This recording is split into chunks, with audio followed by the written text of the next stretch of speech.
Play. Ngayong araw, ngayong araw na ito ay napaka-espesyal na araw para sa inyong lahat. Nagpapasalamat ako na bahagi ako sa inyong araw bilang iyong tagapagsalita. Ang kalamang taglay ay isang yamang hindi mananakaw ninyo. Naniniwala ba kayo sa kasabihan na ito? Magandang araw po sa inyong lahat. Ako nga pala si John Rosgallo at alam ko po bawat isa sa atin ay may kanya-kanyang laban sa buhay. Dala natin ang pangarap, hindi lamang para sa ating mga magulang at pamilya. Ngunit sa paglalakbay na ito, hindi mawawala ang mga pagsubok, pagkadapa at mga sandaling gusto na natin sumuko.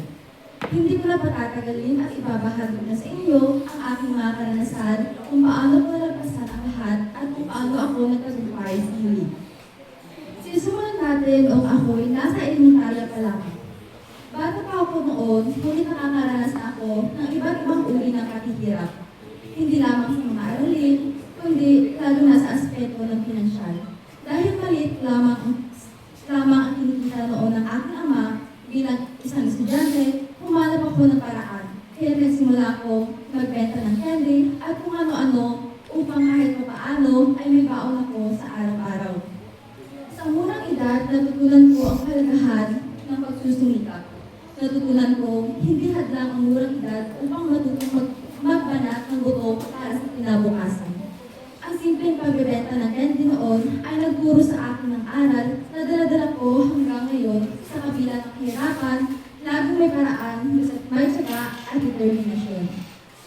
Noong ako'y nasa high school, dumating ang pandemya at tuluyan nawala ang face-to-face na klase. Module learning lamang ang aming paraan ng pag-aaral. Sa totoo lang, marami akong pagkakataong napagod, tinamad at nawalan ng gana sa pagsagot sa mga module. At nang bumalik na sa face-to-face na klase, hindi pa rin naging madali. May mga araw na napagod ako sa paggawa ng gawain at performance task. At naamin ko rin na minsan ay hindi ako nag-aaral sa pagsusulit, kaya mababa rin ang aking marka. Ngunit sa kabila ng lahat ng ito, doon ko natutunan ang pinakamalagang bagay. Hindi pwedeng puro reklamo at panghihina. Kung gusto mong maganda ang resulta, kailangan ko rin magsikap at magpursige. Kaya ang pinunti kong tinuruan ang sarili ko na mag-aral sa bawat pagsusulit, maging aktibo sa klase, at makilahok sa anumang gawain sa paaralan. Isa sa mga salitang bumago sa pananaw ko ay ang sinabi ng aking ina. Ug makahuman na ka sa imong pag-eskwela, mauragod na ang dili makawat sa imuha, ug mauragod na ang among mabili nimo na makahuman ka na mong eskwela. Dahil sa mga salitang iyon, mas lalo akong nagsikap para maabot ang aking mga pangarap. Dahil ang bawat hirap at pagsisikap ko ay kasiyahan din ng aking mga magulang. Oo, dumating ang punto na gusto ko nang sumuko. Ngunit natutunan ko, huwag basta-basta bumitaw. Natutunan ko, paniwalaan ang sarili ko.